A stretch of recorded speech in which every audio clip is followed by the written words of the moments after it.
So to comply with Diane's wishes, I will try my best to keep my opening remarks under 5 minutes.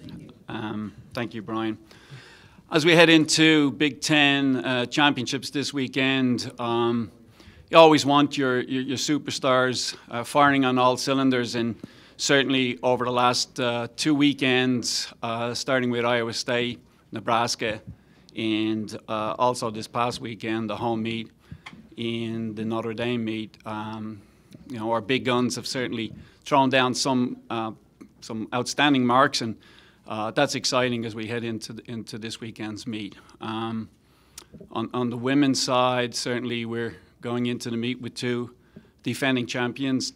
I mean, obviously, both of them. Georgia right now is head of the conference in the pentathlon, and Taylor ranked second. Taylor had a good win 2 weekends ago back at Iowa State. So, in saying that, you can't win a meet like the Big Tens. You can't be successful at the Big Tens unless you have a good supporting cast, and I think we do. Certainly in the distance, Alicia Monson and Amy Davis, both in the 5K, they're ranked number 1 and 2, and they're also in the top 5 in the 3K. So we'll be looking for some big points from those guys. Bonke Ogini had a great home meet, lifetime best in the weight throw, and also in the shot put. So she's ranked 3rd in both events heading into the conference meet. And as always, our multi-event crew, Georgia has good backing in Phoebe Edwards, Emma Fitzgerald, and Casey Pollock. So in the sprints, we're down a bit because we had to redshirt Ebony McClendon. She's got an injury. So we're going to be looking for that supporting cast to back up both Taylor and Georgia. On the men's side, obviously this past weekend with the DM running well, some of those distance guys, kind of looking for them to kind of do some big things and score some big points in both the 3K, 5K, and the mile. I'm not quite sure yet what events we're going to throw our guys in. We got to sit down as a staff today and kind of look at the conference. But also on the multis crew, Coach Davis has those guys firing on all cylinders. Trent Nightays is leading the conference. He's got an NC2A mark. Hopefully that will hold up over the weekend. Also Zach Lawback, very close to a national qualifier, ranked 3rd in the conference. And then Paula Fleeto and Sire, they're in a pretty good spot heading into the meet, and we're expecting the multis guys to do well. Josh McDonald threw down a great throw in a shot put this past weekend. Again, we're going to have to try to figure out a way to make up some points from Morgan McDonald's 20 points last year, and also Lorenzo Larry. But certainly our distance crew are firing on all cylinders, so we're going to be looking to those guys.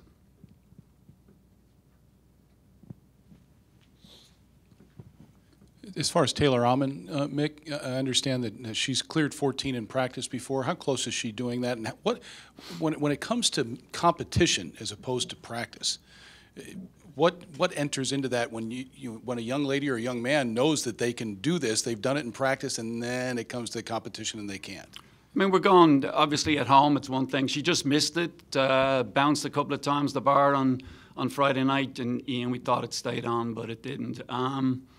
It's familiarity. You're at home, and that certainly helps. Going into a big arena like the Spire Institute, just a different feel, but also practice is practice in competition. That's the, from the shoulders up once we get to a Big Ten championship competition. She's in a good spot. She has a win over the number 1 ranked pole vaulter right now, but again, it's going to come down to, nerves. It's going to be, can she defend that title? There's a little bit of that to it. Is there, that head-to-head competition again is going to come into play a big factor. Fortunately for Taylor, she's got some great teammates, and they keep her grounded, keep her in a good spot.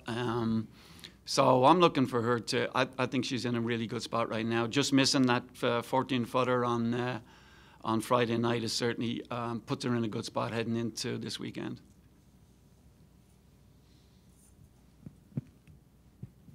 Mick, how does this weekend stack up against other weekends in your indoor season? I know you're leading up to something. Where does it fit in terms of NCAA qualifying, NCAA meet, and how you prepare your athletes to be ready for this point of the season? That's a good question. Like the indoor season is a pretty short season, and especially when you look at us, classes start that last week in January. For the distance, middle distance kids coming off that fall of cross country, they need that time to kind of recoup and get strong. For the other kids, they're waiting around the whole fall. So, but once you get started, it's a 6-week season basically. The Big Ten conference is just blowing up in terms of performances over the last couple of years. Certainly, the addition of Nebraska is just raised the bar. Facilities around the conference have improved. There's no doubt about it. The sprinting, our throws on the Big Ten level has just gone out of control. So it's a big deal, but we can get very caught up in it. And that can be dangerous because there's still a long way to go when you consider that a lot of our, particularly the top athletes, are going to be competing all the way into the very end of June. It's fun. You guys know more. Every year I talk about it's a different feel this weekend, and it really is. The kids feel it, we feel it, but it's fun. But next Monday, it's over, and we still have another season to look forward to. And for the kids going to the NC2A championships, a lot of those are going to be doubling this weekend, and they're going to have to really throw down some good marks and good performances. But they're prepared for that. For the kid, last weekend's meet, for example, was all about getting more kids on the bus. That was exciting to see kids embrace that, enjoying the fact that they're competing, and it's not just about marks; it's about beating other people. So, but this is Big Ten championships is different. It's a team title, which is something that I love. We don't have enough of competitions like this where there's actually a team score. Sport can be, we've kind of created this monster, become very selfish. It's all about times and performances. But there are a couple of those meets, the dual meet, for example, where we don't have to worry about those factors. But more importantly, this is about a team score, and that's what track and field ultimately is all about. Kind of a dynamic duo with Leisha Munson and Amy Davis, isn't it? The last 3 or 4 weeks with both Amy and Alicia is just, it's blowing up. They've accelerated their trajectory. It's just gone crazy. But the whole NC2A 5,000, 3,000 meters women's distance running is just, it's out of control. It's got to a stage like 1540, 1544, not so long ago. And we're not talking Mick, Byrne, 30 years ago. We're talking about very, very recently that would have won an NC2A title. Both Amy and Alicia go to number 3 and number 4 on our all-time list. And when you look at the women that competed in Wisconsin uniform over the years, it's incredible. It's a who's who of USA track and field. And it's just, everything has just gone to another level.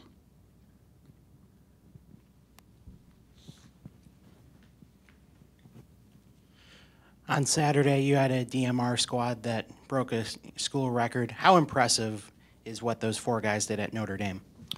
There's another example of what's going on in the sport. Again, historically, Wisconsin's had amazing DMR teams. We've had a team that won the national championship quite a few years ago, but we've always had representation at the national level in that event. It's a Wisconsin event. We haven't been to the national championships in the DMR in a couple of years. When you look at the great milers that we've had over the years, and to shatter that record by 3 seconds, that was I don't want to say it was unexpected, but it certainly is, testament to just the level of fitness that these guys are at right now. We had splits set out 257 for Joe Hardy, ran 257, 47 for Corbin Ellis, he ran 47, 148 for Eric Brown, he ran 147, and a 358 miler anchor for Ollie Hoare, and I don't know where 354 came from. When you kind of pinch yourself and you think about that, college kid today running 354 mile, that's pretty remarkable. These guys are in a good spot, and we're really excited about that. In the locker room yesterday, there was a lot of hooting and nannying and a lot of fun stuff, and they kind of got the team roused up going into Big Ten, so that's awesome.